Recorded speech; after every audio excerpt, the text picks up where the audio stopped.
En ce moment, je commence à leur apprendre les rudiments de l'improvisation théâtrale. Et on s'éclate beaucoup avec des associations d'idées, des passations d'énergie, des trucs comme ça, c'est super. D'ailleurs, je conseille vraiment les enfants et les profs à l'improvisation théâtrale, c'est vraiment un outil fabuleux, incroyable. Ça, c'est génial. Ils ont quel âge, les petits, là? Ils commencent 3 ans et 6 ans. 3 ans et 6 ans, on peut commencer à improviser. Franchement, on peut commencer, Et pas simplement chez Jamel Debbouze. Non. Jamel qui apprend la pro à ses enfants. Aujourd'hui, c'est Manuel Valls qui soutient cette proposition d'intégrer à l'école l'art de l'improvisation. Réaction ce matin encore de Najat Vallaud-Belkacem. L'improvisation théâtrale est une activité extrêmement intéressante, y compris d'ailleurs pour mieux maîtriser la langue française. Pour en avoir vu moi-même, c'est vrai que c'est assez efficace. Il faut profiter du temps de la scolarité pour ouvrir les élèves au maximum d'expériences artistiques et culturelles possibles pour les laisser ensuite faire leur choix.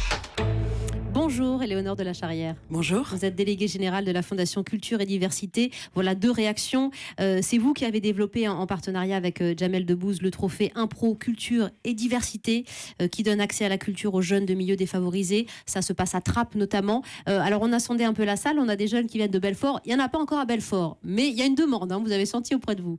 Alors, il y a effectivement une demande dans beaucoup d'endroits. Aujourd'hui, le trophée d'impro culture et diversité, c'est dans 8 villes de France. Oui. C'est Trappes, c'est Paris, c'est Lyon, c'est Lille, c'est Rochefort, c'est Bordeaux, c'est Chambéry et c'est Brest. Oui. Et puis, on a 4 nouvelles villes qui vont rentrer l'année prochaine et on espère encore d'autres les années suivantes. Alors, avant de parler de l'improvisation à l'école, il faut que vous nous expliquiez ce qu'est l'improvisation. C'est une discipline qui est venue du Québec et on peut dire un peu à mi-chemin entre le sport et le théâtre. Exactement, ça a été créé par des comédiens au Québec qui en avaient un peu marre que le théâtre soit vide et les matchs de hockey sur glace, remplissent et fassent le comble. Et donc, ils ont créé cette discipline, le match d'impro. L'improvisation peut avoir plein de sortes différentes. Le match d'impro en est une très spécifique où 2 équipes de 6 joueurs, 3 filles, 3 garçons, et ça c'est important aussi en termes pédagogiques, vont jouer ensemble sur une improvisation avec un arbitre et des codes du sport en fait. Oui, ça veut dire qu'on tire un mot au hasard par exemple. On tire un thème. On tire un thème, une durée. On va savoir si les équipes vont improviser ensemble ou l'une après l'autre sur le thème. Et puis une manière. Ça peut être à la manière de Molière, ça peut être KPDP, ça peut être en muet, ça peut être comédie musicale.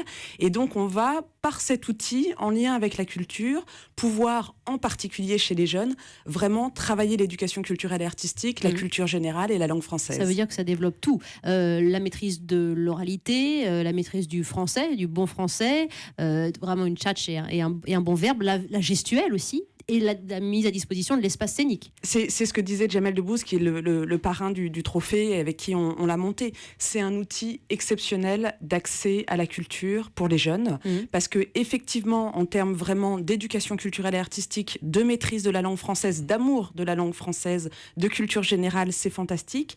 Et en plus, ça apporte la confiance en soi, le respect de l'autre, des règles, la communication.